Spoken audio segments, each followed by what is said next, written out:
It's for a human factors position in VSS. So you're gonna have to teach her human factors anymore?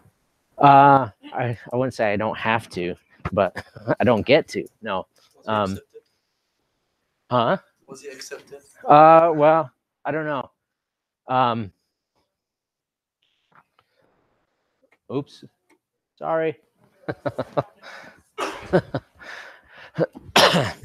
Can see I did ask for this projector to be updated, and it hasn't yet. Hopefully. But there's no lab for today, right? No lab for today. Okay, we're all right. Before we get into this, are there any questions on schedules and things? In general, I'm going to be grading labs, as we progress. We're going to get less and less strict on your labs. So I'm not saying, yeah, I'm saying you could probably dedicate less time than you had to before, but I still would like to see something that looks nice. Especially for the noise lab, because I'm not the intended audience. It's the wastewater treatment people. So the manager there. So today we're going to talk about respiratory protection, different types of respirators, and we'll try those on a little bit later when Adolfo comes with the camera, and then respiratory fit testing. Just a reminder that respiratory protection is part of PPE, which is at the bottom of our hierarchy of control. So you don't want, did you have a question, April? Okay. You want to save it for last. And we're not going to do a medical evaluation today. Some of you have done it in either OSHA 30 or 603, but it's just to give you a sense of the questionnaire you're going to have people fill out if you implement respiratory protection program. Let me get my slide advancer. Well, yes, what the employer gets from the occupational physician or nurse, whoever it happens to be, to review the questionnaire, all that the employer gets basically is, yes, they're fit to wear a respirator or not, basically, or maybe they're fit with certain limitations, like no walking upstairs. Has anyone ever walked up several flights of stairs with a respirator on? Okay, how is it? Is it fun?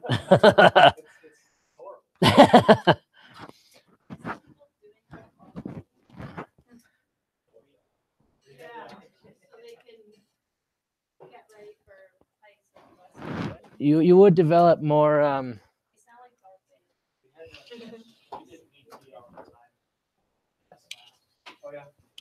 okay. Which is gas masks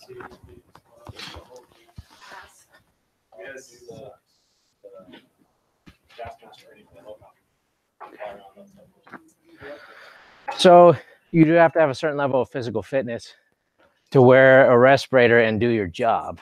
And at the mine, I would be climbing the stairs in the crushing facility. They do have an elevator, but they try and save it for equipment and stuff. And it's not an elevator that feels very safe anyway. I don't know. I didn't feel super safe in it, so I just walk up the stairs. But it was kind of a workout. I do know people who they're training for a marathon and they'll wear a respirator just to build their lung endurance, I guess, and strength.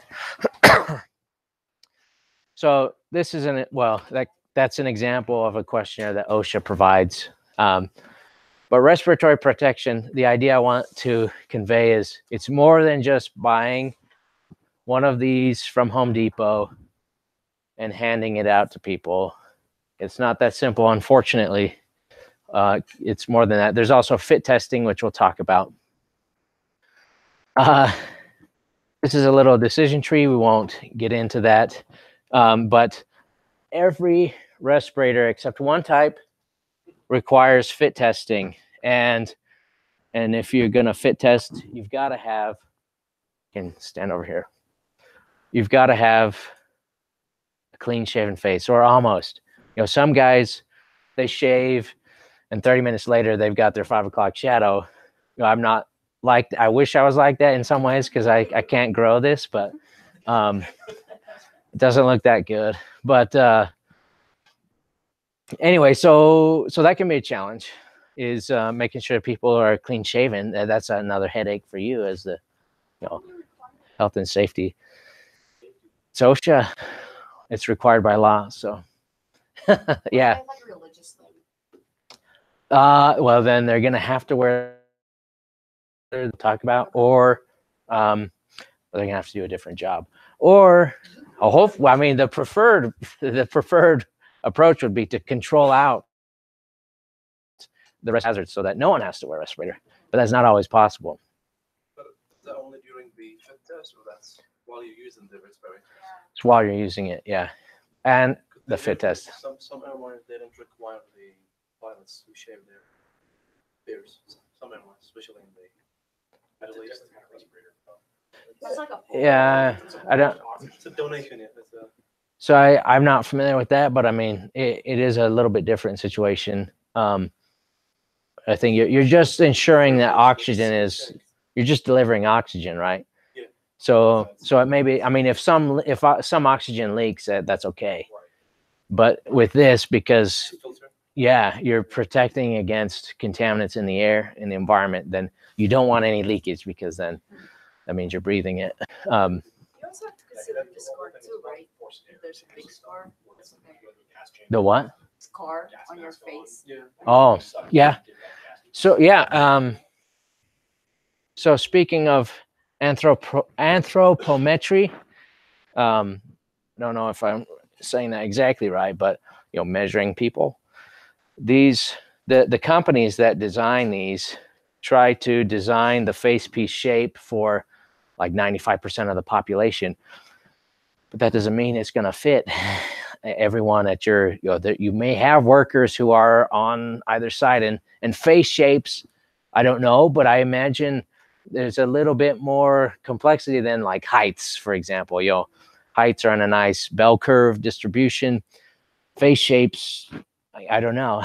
I don't know how those are distributed in the population. And anyway, so I've seen people who they couldn't fit in a certain brand, and we had to find a different brand of mask for them to try on.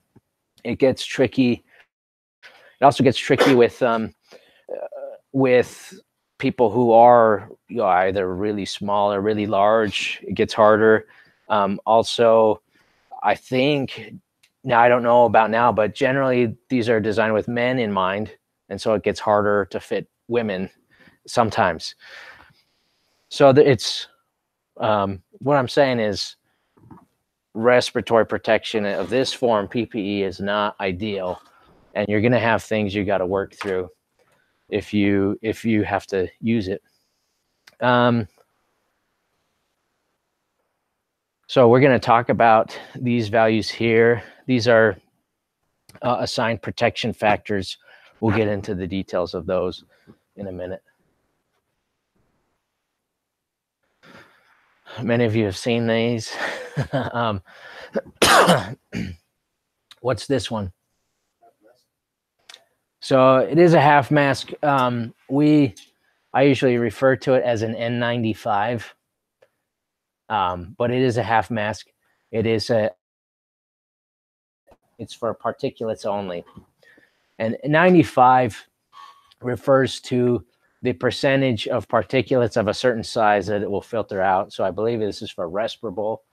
So this mask will filter 95% of respirable particulates. The N refers to the type of particulate, and it's basically whether it's oil-based or non-oil-based, and I forget which one is which. There's N, there's P, and there's R.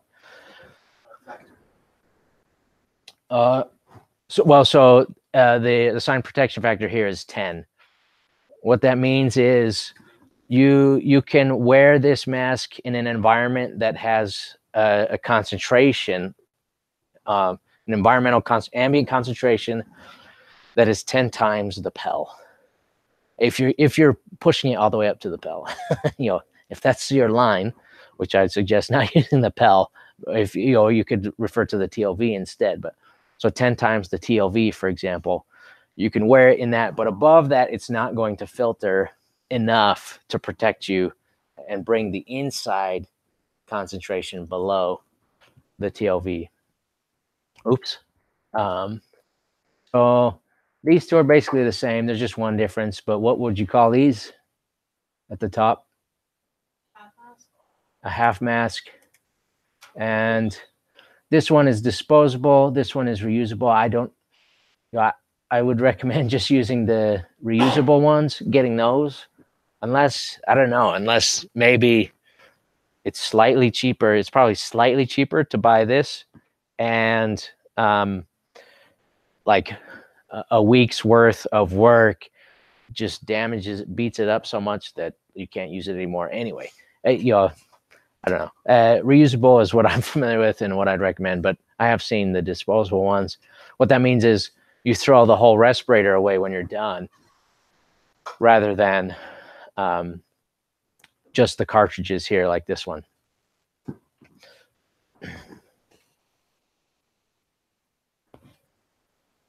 All right, what about this one? A full face respirator. So notice all of these have an assigned protection factor of 10, at least that's the maximum. Full face has one of 50. What about this one?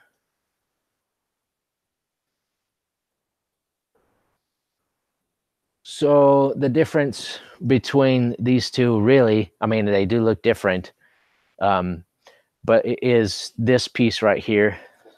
So this is a canister, whereas this is a cartridge. So a canister, think of the military, think of firefighters. You don't know exactly what you're going to be exposed to or at what concentrations. And so you want to protect against everything that we can protect against. And so if you open one of these up, there are multiple, it's basically like multiple cartridges stacked on top of one another. So it'll do particulate, it does organic vapors, it does acid gases, it does lots of stuff. I mean, this calls it a canister type gas mask. A canister is the key there. And what about this one?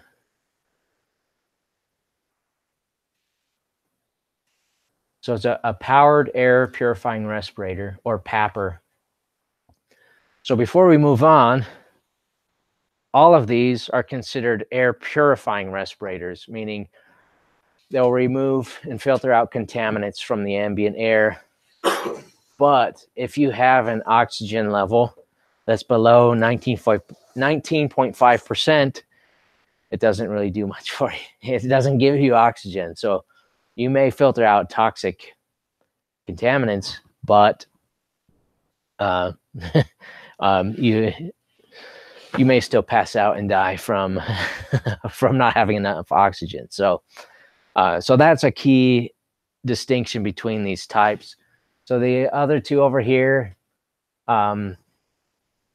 this is SCBA, a self-contained breathing apparatus.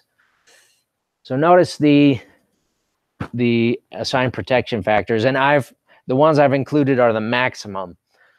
It may be less depending on the type of mask that you use and the delivery system for this one, for example. So this is so 10,000 only applies to we'll see what it's called exactly. It can't be demand only. It has to be yeah, I forget the exact term, but maybe it's on like the next slide or a couple from now. But anyway, so if it's not demand, but it is supplied, there's kind of like a hybrid. Anyway, so what does demand mean? If it's just demand. Breathe. Yeah. If it comes from you desire it. Right. So when it senses a negative pressure because you are trying to inhale, then it delivers oxygen. But they're trying to get away from that. And I think part of the reason is if you are incapacitated somehow, then it will stop supplying you air. So that could be a problem. So they're moving towards constant supply, and then this is a supplied air line respirator with a hooded mask. Sometimes you'll see like this sort of a mask on this supplied airline, or a hood like this on this, and sometimes you'll see this hood on this. There are differences. So one thing I want to point out is if you have the hood on the PAPR, that is when you don't need fit testing. That's the only one. Everything else requires fit testing. So if you have the loose fitting hood on the powered air, then no fit testing required. Can I ask you a question? Yeah. So I'm guessing that you need specific canisters or specific, what are they called, the Cartridges? cartridges Mhm. for different types of chemicals. You But do. with the canister, does that filter everything? That's a good question. Well, I mean, if I'm not super familiar with the canisters. I mean, I've seen them, and the ones used by firefighters, I've seen inside them. I imagine there are different varieties that filter different contaminants, but generally, they're trying to filter basically everything. I mean, that's the goal. They have a specified rate. Like if it's depending on the environment you're going to be in, military grade stuff, very weapon-based items, but then when you go into the industrial side of the house, it's going to be a painting booth. This is specific to that. You're going to be in a welding area. It's going to be specific to the type of chemicals. Yeah, with the They are different with that catch-all, but that's specific. okay. Yeah, I'm less familiar with the canisters. With cartridges, you can have some combination cartridges, but they don't get too crazy. You might have one that does 3 things, like mine. Actually, I let my in-laws borrow, and I forgot to bring it. But I have to get that back. It does particulates, organic vapors, and acid gases. It'll do those 3, but you don't usually have many that do more than that. A lot of them are just specific to one thing, and they're color coded. So those magenta ones that like they're pink, basically, that's what I have, because that's what we used at the mine, protected against, in the crusher, in the there's they call it the SX, but there's a facility where they do the electroplating of the copper. There's acid gases in the air, so we needed one for that. And then I'm trying to think where the organic vapors were. Maybe they were there too. I don't remember, but anyway. So if there's time, we'll look at a box with a bunch of cartridges, and each one of them has a little thing, little paper fold out that has NIOSH's, the different types recognized by NIOSH, and it opens up to like a paper this big with all the different types of cartridges that you can get. So here are the air purifying respirators. And so there's demand, continuous flow, and pressure demand. I think this is what I was thinking of for the SCBA. And so pressure demand.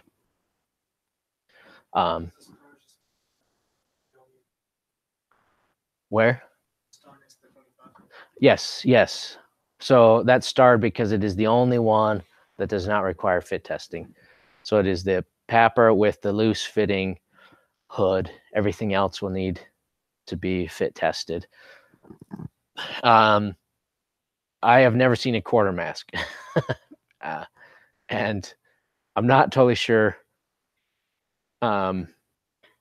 what this is either. So I would really just focus on this side of the table. You don't need to memorize these. Not the whole table. When we do an exam review, I'll point out the ones that I'd like you to know. It's mainly half mask at 10, full face at 50. The loose fitting at 25. The helmet, so tight fitting for a PAPR at 1,000. Just know for supplied air that the max is 1,000, and for SCBA the max is 10,000. So really the max for each of the options, the ones that I had in the previous slide. So 10, 50. That one's 25. 1,000, 1,000, and 10,000.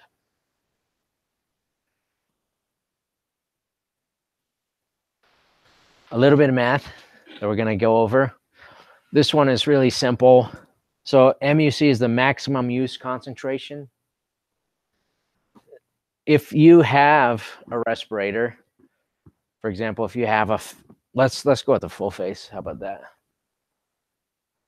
What is the assigned protection factor for a full face? So just without power, is 50. So it's 50 if the TLV for let's think benzene. We'll go with benzene. Let's say we're working in an environment where there's benzene, which it's in soda. If you leave it sitting for long enough, could be around copy machines as well. Not in really high concentrations in either of those settings, but it is a nasty thing. I think the TLV for benzene is 1 part per million. So let's say the TLV for benzene is 1 part per million, and you are working in an environment that is where you're taking measurements and you find that you've taken several and it looks like the maximum concentration is going to be around 100 parts per million. Is this good enough? No. So what would be the maximum use concentration if I have PEL here, it could be, let's go with the TLV in this case. So we take the TLV and multiply it by the protection factor. So the TLV is 1 part per million times 50. So 50 is our maximum use concentration with this and benzene. And because our workplace has concentrations up to 100, it's not an option. We're going to have to find something else, either PAPRs or supplied air. PAPRs would probably be more convenient. I'm not sure if they're cheaper. One of these can run you, for on the low end from say like $100 up to even $300 per mask. A half mask is going to be maybe 50 or 30 to 50, depending on the model you're getting. PAPRs are going to be about 1,000. And I don't know about SCBAs or supplied air, but a lot more than that. They're going to be assigned protection factor. Who's responsible to determine the type of mask the employee should use? Is it the employee herself or To determine what? the type of mask? The type. So not the employee. That would be whoever's in charge of safety and health. I mean, I guess it could be the employee, but generally that's where, So if they're you're a not gonna use safety this specialist. factor, they're not going to use this equation for each. No, yeah. You would try and determine it once and then get a respirator that meets your needs. Hopefully, maybe you can install some ventilation and bring that concentration down and use this sort of hybrid approach. So you have ventilation to bring it down. It's not quite to the TLV level. And then you can use a simpler mask, a half mask or something. We won't worry about this, but you can.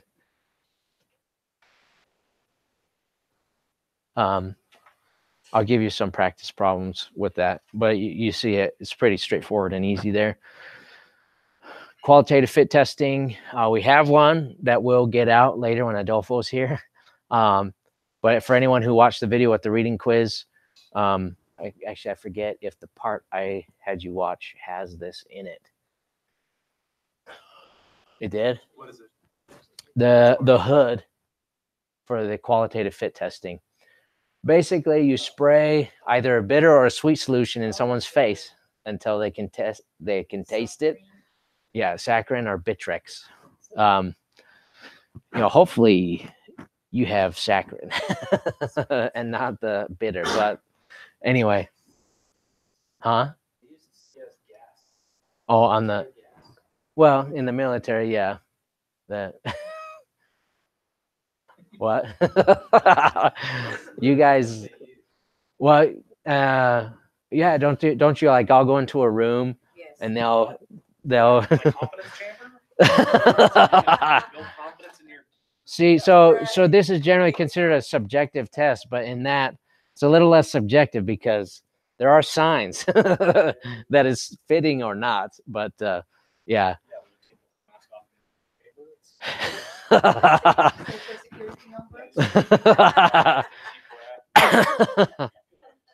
So it's inexpensive, but actually this can, in my experience, this takes longer than a quantitative fit tester. So if you're pulling people off the production line to fit test them, that's something to consider, and extra leverage, because a quantitative fit tester is going to cost. I mean, there are units that go over 10,000, but it's going to be around $10,000 just for the unit.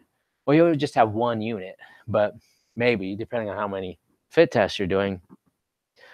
So this is way cheaper. You're buying like a little hood and a little nebulizer thing. I don't know what it's called exactly, but just an aerosolizer to spray solution in someone's face. Anyway, there's a protocol you go through that involves not wearing the mask, doing different things, saying different things, and seeing if they can taste it. So you can only use this for half mask or an N95. It's not permitted for anything above a full face or above. Quantitative fit testing has two different approaches by two different companies. Porta counts the differences in particles from outside the mask to inside, and QuantiFit uses it measures the pressure differences. So it'll pressurize the face piece, and it measures the pressure inside versus out. You get a fit factor when you're done, so it's nice that you have a number. And this is just an example. If you had a fit factor of 1,000, it means that inside the mask should be 1,000 times cleaner than outside. And a seal check is a quick way to verify that you have a seal, but it is not a fit test. So that's something that workers can do in the field. You would need to remove the cartridges so you can get unless certain types of cartridges, you might be able to get your hands around the inlets, but while the mask is against your face, you breathe in, and if it's this really uncomfortable feeling like you can't breathe, then it's sealed. So we'll get to hands-on in about 15 minutes. Let's cover just the essentials with gases and vapors.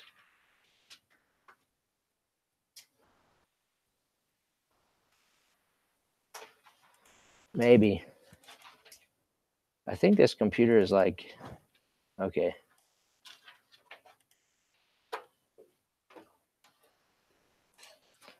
It's still, I'm not sure it's ever been turned on. Maybe IT does that, but I guess so. No Oculus, sorry. So we're not going to go through all this. I left it in because you might be interested, but we're not going to cover gas laws or the benzene spill. We'll talk on this briefly. I really just want to talk about the practical part of sampling for gases and vapors. But it's a formless state of matter. I think you guys know what a gas is. These are some examples of mostly toxic gases that you might find in a workplace or in a new home, for example. So this would be more of an environmental health issue. But if you have a brand new building with new furniture, pressed wood and stuff, then there's formaldehyde that'll off gas. So is O2 too high concentration? No, I think the concern with that is the flammability. So, because OSHA does require that in a confined space environment, the oxygen level be less than 23%. Above 23%, you can't go in. And I think it's because of the flammability issue. So how does that work with very, very, very high altitude? There are oxygen environments associated with space. It's a good question. I don't know. I mean, I'm not, and I don't know that OSHA even has. I'm not sure who has authority over that, but they may not. And it's one of those things where you're trying to balance risks there. You have the fire risk, but you also, people need oxygen to live in space. So I don't have a good answer for you. Vapor coexists as a solid or liquid at normal temperature and pressure. These are some examples. So benzene is often where when you find it, it's actually in vapor form. So again, that means it's coexisting in the air as a solid or a liquid. So it's not in the gas phase, but it's in the air. Most of the equations we use, and if you take a certification exam, they will assume normal temperature and pressure. So this is room temperature and sea level pressure. They assume that if you're not at sea level, or if you're not at those temperatures, then there's more you have to work out with your equations and your estimates, but we're not going to worry about that. Just keep that in mind. Usually if it's not stated, you're assuming normal temperature and pressure. Vapor pressure is important, so let's talk about it really quickly. And it's related to flash point. I used to always define flash point incorrectly. We're not going to talk about flash point, but understanding vapor pressure helps. So basically what happens is, imagine a chemistry flask, like a mad scientist experiment here with glass tubing, and you put mercury in here, and it's level right now, and there's just regular ambient air in here. Let's say you pour some gasoline in here, and when you first pour it in, none of the gasoline has evaporated. It's all in liquid state still. But as it absorbs heat energy from the surrounding air and the glass, some of the gas molecules warm up, and when they get enough energy, then they'll evaporate and they come into this space. I don't know if this is called a headspace in a spherical flask, but we'll call it a headspace. It'll evaporate, and it kind of moves around. It bounces around based on different things we're not going to talk about, but it will diffuse through the tube, and it will start to exert a pressure on our mercury. And you wait until the mercury stops moving. That's if you were measuring vapor pressure, that's what you do. But basically what has happened, well, here we'll assume it stopped moving. Basically what's happening is you get to a point of equilibrium where the same number of molecules that are evaporating are also condensing back into the liquid. So it's kind of at a balance where you have 5 that evaporate and 5 that condense at the same time. So there's no more change in our mercury movement. And then we just measure how many inches or millimeters this traveled. So that's how they measure. That's how they measure pressure. That's how they measure vapor pressure. Basically, is just saying how many millimeters or inches the liquid moved. So there's millimeters mercury, which is what we use most, but there's also inches of water. Yeah, we have to make it difficult and use different units. So that's what vapor pressure is. So I don't want to go through this, but do you think higher or lower vapor pressure would be more concerning for respiratory health? higher vapor pressure, what it means is likely that there's more of this that's evaporating before it reaches equilibrium. It's exerting more pressure on that mercury. So it means if you had an open vat of it, there's more of it that's going to evaporate into the air than it's something with a lower vapor pressure. We're not going to really talk about these. Don't worry about them on the exam. It's good to know generally. We'll just talk about some of the hepato is liver. Nephro refers to the kidneys. Neuro is nervous system. What is this? Hematopoietic. Okay, blood. Good. Pulmonary, the lungs. And the rest you guys pretty well know. We're not going to cover the gas laws. So or the benzene spill scenario. That'll make the math on the exam a lot less. So let's back up just a little bit. There are two.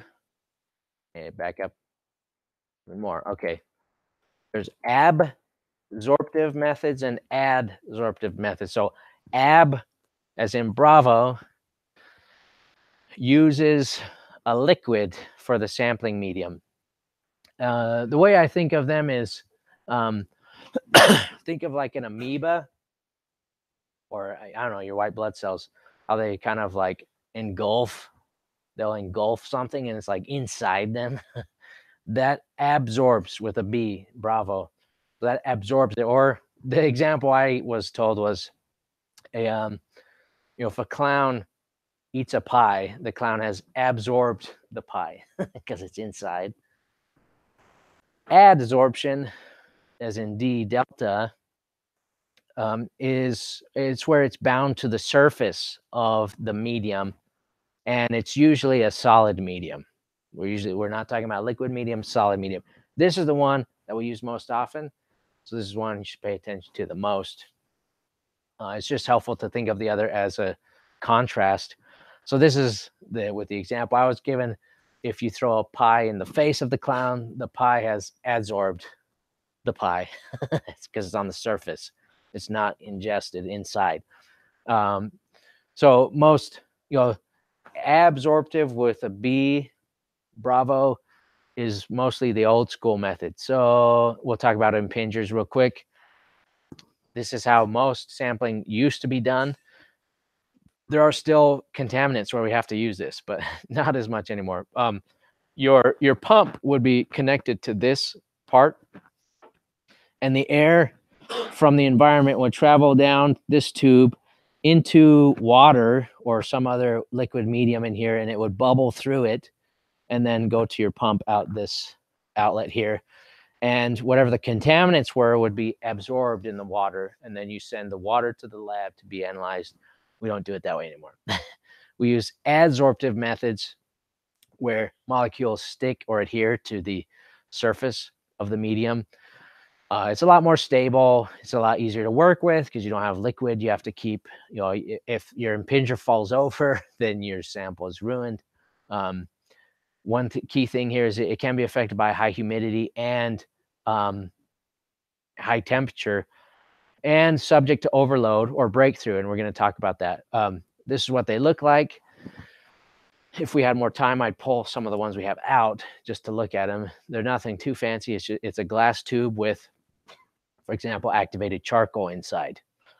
Or there are other types of media like silica beads. I'm trying to think of some of the others. Those are the two most common, at least for me, that I've used. Activated charcoal is by far the most common. That'll also be in, for ventilation, we talked a little bit about air cleaners or scrubbers. If you are trying to clean gases or vapors out of the air, you probably have an activated charcoal filter that you're pulling air through to clean that out. And that would have to be changed occasionally. So just charcoal is one example. We also have, do we have this exact model? We do. So you would stick, there are colorimetric, do I have that on here? No. Colorimetric tubes. This is like the quick and dirty. You arrive at a tanker spill or something, you have a tube that tests for benzene or whatever it has, whatever the contaminant happens to be. And then there's a setting on here, you change it, and then you have to do so many pumps, and they have to be complete. I'm not doing complete, but you do pumps, and based on how the color changes on the tube, you have an estimate for the concentration.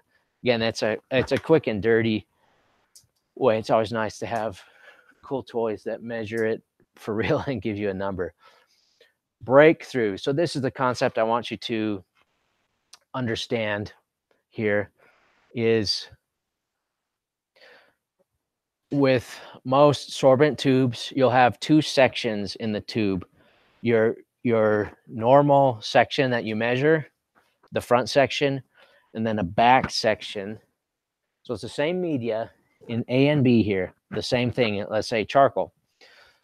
You have charcoal, you have like, it looks kind of like cotton, but it's fiberglass separators here. When you're sampling your gas, so let's say it's benzene, your gas comes in, and then there's all these little beads that it's got to travel through if it wants to make it to the end. Hopefully it doesn't. It'll get adsorbed by one of your charcoal beads, and it'll stop. And you'll be pulling more benzene and more air through it. Think of a sponge. If you start a drip of water on the sponge, for a while, it's going to be able to absorb. It has a certain capacity of water that it's able to absorb before water will start dripping out the bottom of the sponge. It's the same concept here. So the front section will be adsorbing benzene, but at a certain point, it's no longer able, it's running out of spaces to adsorb benzene. So all the surface area is filled up with benzene already. And so benzene molecules will start to get further and further in this section. And then eventually they'll pass through into the back section. So the purpose of this back section is to be sure that you have not exceeded the absorptive capacity of the front section. If you did not have this back section, it could fill up and you'd never know. So let's consider that scenario real quick. So let's say you didn't have a back section, and all the surface area of your charcoal was filled up, so it could no longer absorb benzene. What have you likely done with your sample? Have you over or underestimated the true concentration of? So you will have underestimated the true concentration of benzene if you have what's called breakthrough. So we do have the back section, so we can know whether we have breakthrough or not. It's a little bit of a control for us. So the rule of thumb from NIOSH is 10%. The rule of thumb for everyone else is 20%. So NIOSH is a little more stringent. We'll go with NIOSH. In the field, though, if you got 15%, it's kind of your call. How badly do you want to go retake those samples? And yeah, so if the concentration of benzene here is 10% of what it is here, or if it's over 10%, then you have breakthrough, and according to NIOSH, you need to resample. You need to throw it away. Does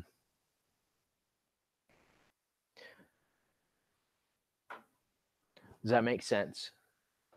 Why would you throw it away? Isn't it just telling you that you have too high of a concentration?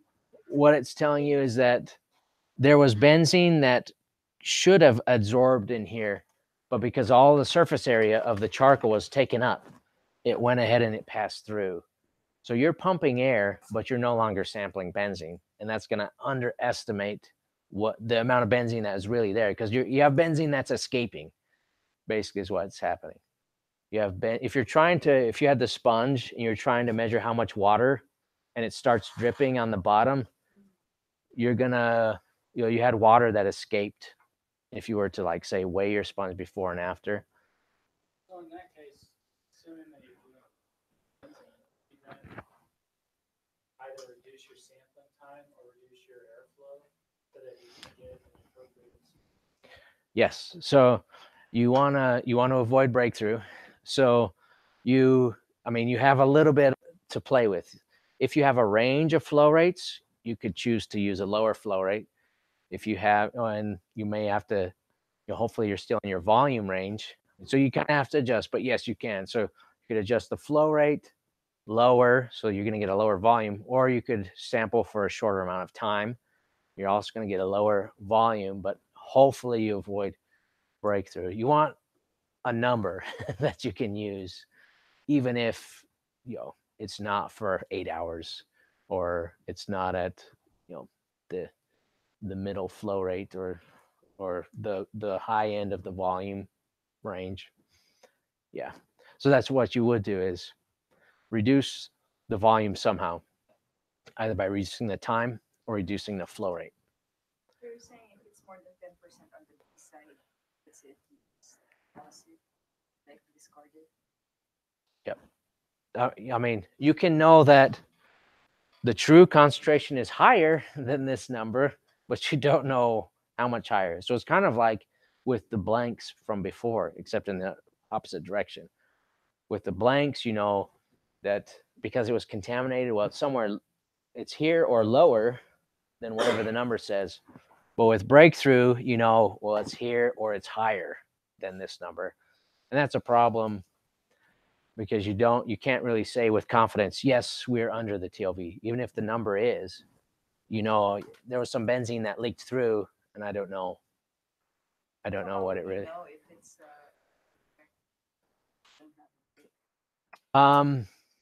Well, the lab will tell you. They'll actually put an asterisk. Well, some labs, they'll put an asterisk on the sample, the data, the number, and down below you look and it says breakthrough, and then you're stuck. Just a couple more minutes, Adolfo.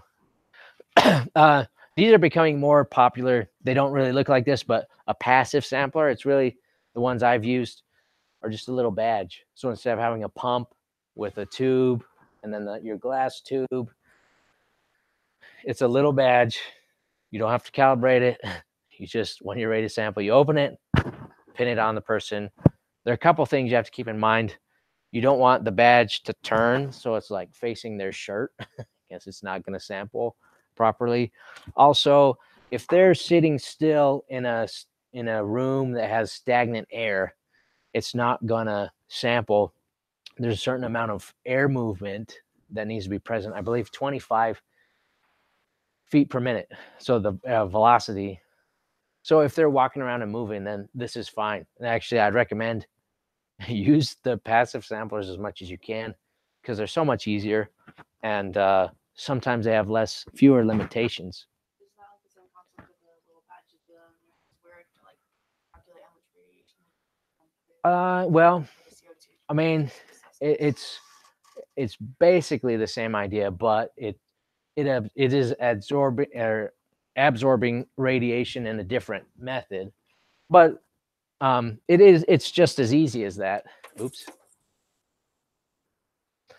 It's just like with radiation dosimeters. You take it off, package it up, send it to the lab. With these passive samplers, you do this. You just, at the end of the day, you close it, stick it in a little Ziploc bag, ship it off to the lab.